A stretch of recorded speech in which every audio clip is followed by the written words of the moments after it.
Thank you very much, Tanya, for the introduction.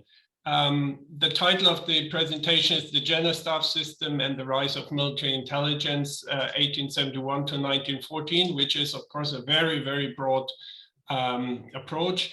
I think the evolution of the General Staff System has been identified as one of the most momentous processes in the adaptation of European military organizations to the challenges of modernization during the last third of the 19th century.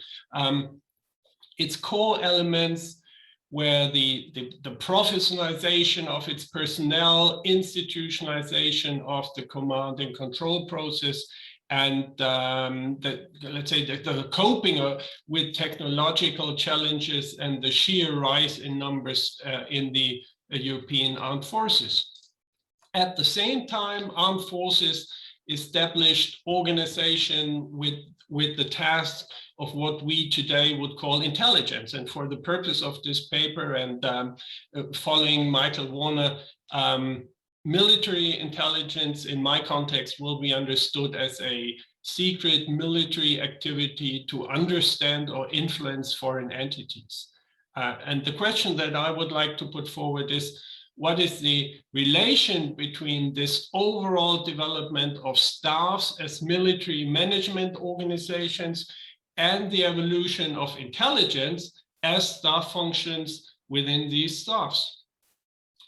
In order to answer the question, I will firstly provide a very, very basic outlook on the nature of the General Staff System. My focus here are the major European armies plus the British Army. Such a focus means that the naval situation will, of course, be left out. From a military historian's point of view, this might be seen as ignorant or regrettable. It is both, of course. However, it follows in a way that contemporary logic. All military powers consisted of two separate branches with two separate command and control institutions. And these staffs in turn drew up separate schemes for mobilization and operations, and they run two separate intelligence services. So jointness was surely not a contemporary parlance. So what is a General Staff? A broad definition could be a permanent military organization responsible for operational planning and for higher command in war. Its members are regarded or were regarded as an elite within the officer corps, and they were recruited and trained by the organization itself. General Staff officers usually served in both the staff and with the troops. The same definition would probably accept that the Prussian General Staff was regarded as a kind of a role model among European powers in this era. It is also important to understand that the term General Staff might refer to the organization as well as to the corps, i.e. the sum of its qualified members. The British Army, for example, had an established corps of General Staff officers since the mid-19th century, but it took until the first decade of the 20th century until it actually installed the organizational container of a General Staff. Within the European General Staffs, the intelligence function, with the exception of Austria-Hungary, was subdivided mostly in kind of a small covert espionage section and a bigger major assessment department. However, it makes sense to have a closer look. In reality, national adaptations to from the Prussian models were highly selective or opportunistic, if you want, and this had consequences for the organization and the practice of intelligence. Standing and operational success of a new service were highly dependent on a number of points, and I would like to come to these points which I see as fundamental for the development of intelligence in the General Staff System. First of all, differences could stem from the point in time of an adaptation and from continuity of a service. So if you have an early foundation in the mid, let's say, 1870s, experience may be expected from the organization in 1914.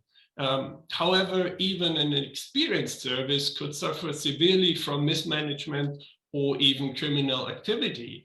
The French Section de Renseignement, which was responsible for kicking off the Dreyfus conspiracy in 1894, is the best example for such a toxic organization.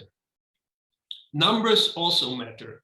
I think a critical number with regard to personnel was needed in order to establish an effective intelligence organization.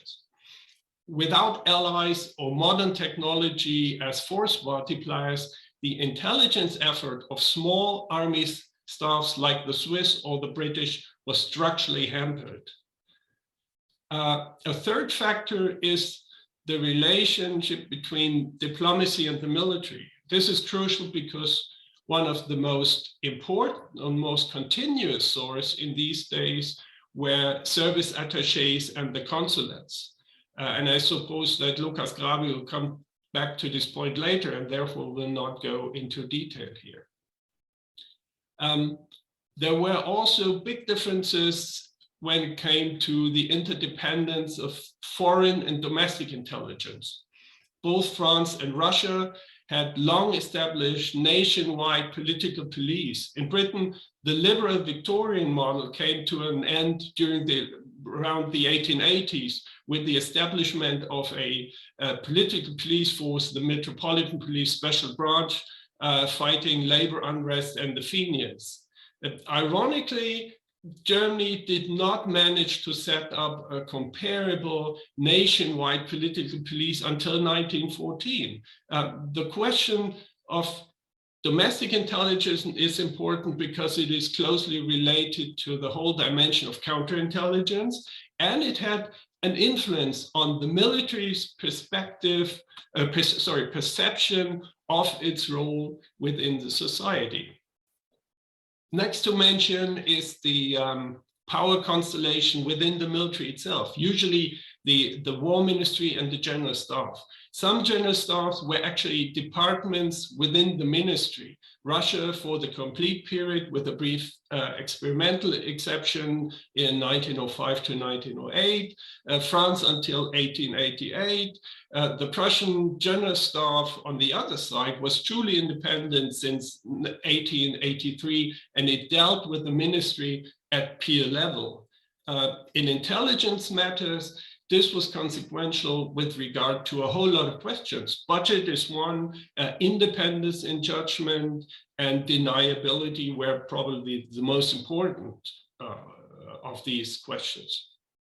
And if we step down one more level to the general staff itself, it is, I think, intriguing how much our understanding of the general staff system is today still distorted by a historiographical cult of operations. General staffs are seen as centers of operations, which they of course are, but this is only one side of the medal. When assessing the structure and the personnel, it becomes apparent that general staffs in these days had two basic functions, and that was intelligence and operations. The real dimension of the former task becomes apparent if one recognizes that certain intelligence functions and also personnel were hidden in other departments. If you look at railways, if you look at fortresses, mapping, and the attaché service. Intelligence supports operations, but this does not mean that it was structurally subordinated to it. The most unconventional case against is the British Army, where the nucleus of the future general staff was the intelligence division. Following the reorganization of the War Office in 1888, it was the director of military intelligence who became responsible for setting up mobilization planning for a continental war, which, due to the ad hoc nature of imperial intervention, had not been cared for on a regular basis until this point. So this was the initial situation. Of course, it changes later, but here we see an interesting aspect of the relation between intelligence and operations. So in order to assess the role of intelligence within the General Staff system, its historical spectrum is also important. So we have espionage, open source intelligence, and counterintelligence, which was all fully developed until 1914 in most services. However, this was very different with regard to cryptology, signal intelligence, propaganda, censorship, and covert operations. In a period of more than 40 years of peace in Western Europe, the importance of lessons learned is often overlooked by historians. This is particularly true for intelligence. So Germany had to do without any recent war experiences.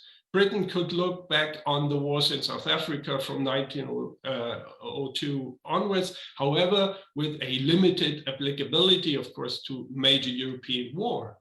Austria-Hungary had learned over the years from its Balkan engagements, particularly in the field of espionage and counterinsurgency. However, it was Russia who had the most recent and most conventional intelligence experience since 1905, since the war in Manchuria. So the question remains, of course, what did these armies actually learn? But this question, however, is beyond the scope of this paper. The last factor is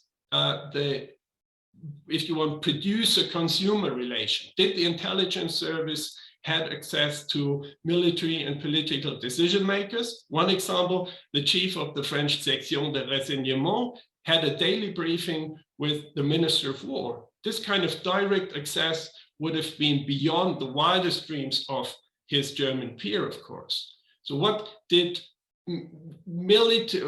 role did military, civilian, strategic bodies like the Committee of Imperial Defense play in this era?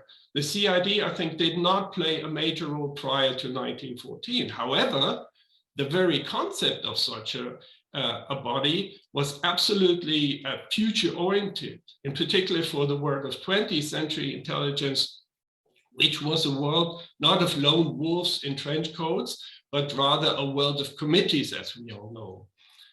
I'm coming to a conclusion, and I will leave you with the following 3 bullet points. First of all, I want to stress that there was no such thing as organized and permanent military intelligence in European armed forces prior to 1871. There was at most some practice in reading other people's mail and sending out cavalry patrols. That is not what I understand as military intelligence. Second, I argue that intelligence is not only a legitimate offspring from the rise of the General Staff system, but is also a much underrated peer function next to operations in this system. And the reason for our unbalanced view is what I call the historiographical cult of operations. Third, intelligence saw a rise in functions and in organizational standing in this era. And we observe a strategic institution in the making. However, it needed the catalytical experience of total war to develop the full spectrum of 20th century military intelligence. And this is the end of the presentation. I am looking very much forward to comments and questions. Thank you very much.